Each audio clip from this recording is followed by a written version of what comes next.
people are the most segregated group of any race. And when we describe our segregated environments, we call them good. When you tell me this is a good neighborhood, the assumption is it's white. When you tell me it's a good school, that's the assumption. When you tell me it's coming up, it's getting whiter.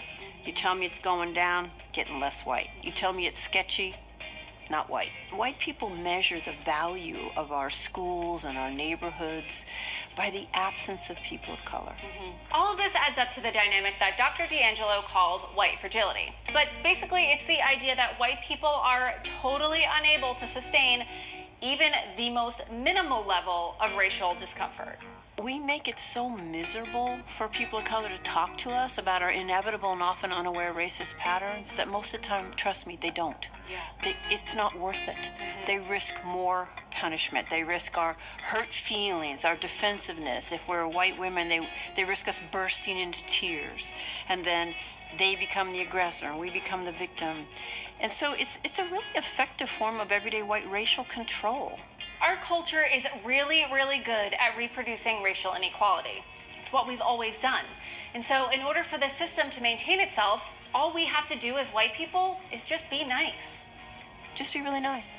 Go smile at your coworkers of color. Go to lunch on occasion. Don't do anything else. And you will play your part. Niceness is not anti-racism.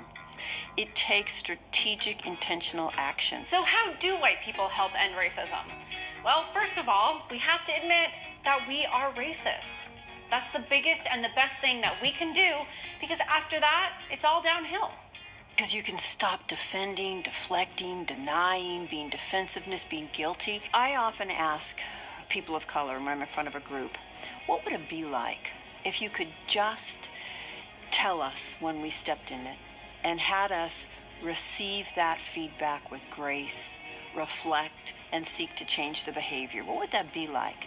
And I'll never forget this man of color raising his hand and saying, it would be revolutionary. And I just want you to take that in, revolutionary, that we would receive the feedback with grace on our inevitable and often unaware racist patterns, reflect on them, and seek to change them. That's how difficult we are. That's a revolution. But that's how easy it is. We just can't get there from the current paradigm that says, I've been untouched by the forces of racism, and if you suggest I've been touched by them, you just said I was bad. We can't get there from that paradigm. Look, our paper-thin skin and our fragile egos aren't helping anyone. If we can just own up to the fact that we have been relentlessly reinforced messages of superiority our entire lives, we can stop holding up centuries of racism. It's not that hard. We just have to admit it.